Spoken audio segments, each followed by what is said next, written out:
નમસ્કાર, nation plus ન્યૂઝમાં આપનું હાર્દિક સ્વાગત છે। હું છું વશિષ્ઠ શુક્લ। દર્શક મિત્રો, માજલપુર વિધાનસભા બેઠકની પેટા ચૂંટણીમાં ભારતીય જનતા પાર્ટી દ્વારા માજી વડોદરા જિલ્લા ભારતીય જનતા પાર્ટીના અધ્યક્ષ અને વડોદરા મ્યુનિસિપલ કોર્પોરેશનના માજી ચેરમેન એવા સતીશ પટેલ છાણીને ટિકિટ આપી છે। આજે સાંજે ગુજરાત પ્રદેશ ભારતીય જનતા પાર્ટીની પાર્લામેન્ટરી બોર્ડની મીટિંગ મળે એ પહેલા જ કેન્દ્રીય મહાસચિવ અરુણસિંહ દ્વારા સતીશ પટેલના નામની જાહેરાત થતા હવે આ મીટિંગનું કોઈ ઔચિત્ય વર્તાતું નથી। અત્રે નોંધનીય છે કે આ બેઠક ઉપરથી ચૂંટણી લડવા માટે 21 મહિલા અને 83 પુરુષ ઉમેદવારો એમ કુલ 104ની દાવેદારી નોંધાઈ હતી। એટલે કે સ્વર્ગસ્થ યોગેશ પટેલના ધારાસભ્ય તરીકેના કાર્યકાળમાં 40 વર્ષોથી આટલી મોટી સંખ્યામાં ઉમેદવારો પોતાની રાજકીય મહત્વાકાંક્ષાને દિલમાં દબાવીને બેઠા હતા એ આ પુરવાર થઈ ગયું હતું। આ બેઠકનો ઉમેદવાર એ આવનાર 6.5 વર્ષ માટે હશે એ અનુમાનને આધારે હવે સતીશ પટેલ છાણીએ પણ લાંબા ગાળાના આયોજનો કરવા પડશે।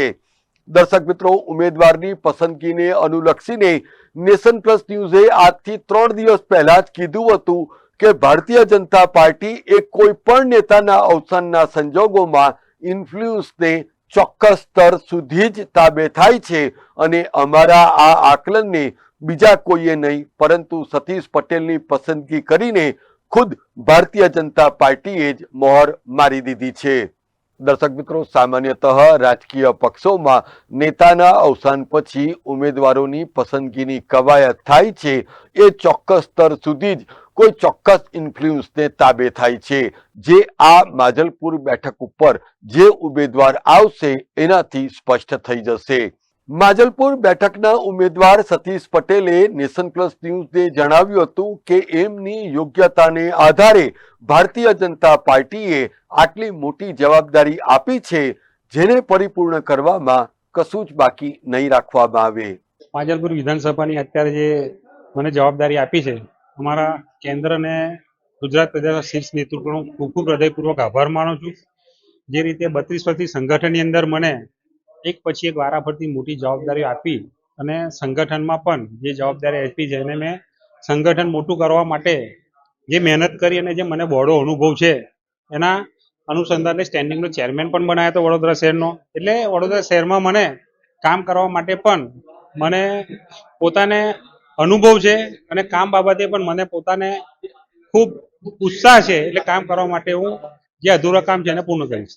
સતીશ પટેલ છાણીના નામની જાહેરાત થતાં જ વડોદરા શહેર ભારતીય જનતા પાર્ટીના કાર્યાલય ખાતે શહેર અધ્યક્ષ ડોક્ટર જયપ્રકાશ સોની, સયાજીગંજના ધારાસભ્ય કેયુ રોકડિયા અને એમના નિવાસસ્થાને વડોદરા શહેર યુવા મોરચાના મહામંત્રી ઋત્વિક પુરોહિત અને માજી નગરસેવકો કેતન બ્રહ્મભટ્ટ, દાદુ ગઢવી સહિતના નેતાઓ શુભેચ્છાઓ આપવા માટે જઈ પહોંચ્યા હતા, જ્યાં ફટાકડાની ધૂમ વચ્ચે સતીશ પટેલની ઉમેદવારીને વધાવી લેવામાં આવી હતી।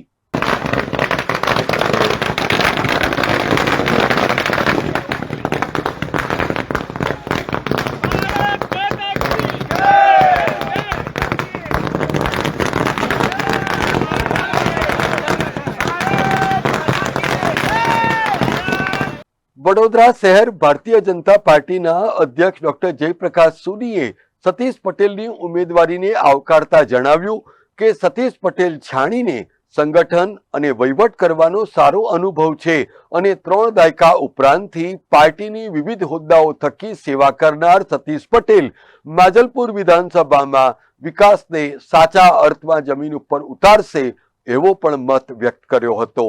સતીશભાઈ પટેલ જેઓ છાણીના વતની છે અને ખૂબ ભારતીય જનતા પાર્ટીના જૂના કાર્યકર્તા, વર્ષોથી એમના પરિવાર સાથે ભારતીય જનતા પાર્ટીનું કામ કરતા આવતા, એમને પોતે જિલ્લા પ્રમુખ તરીકે પણ જવાબદારી વડોદરા જિલ્લાની સંભાળી હતી।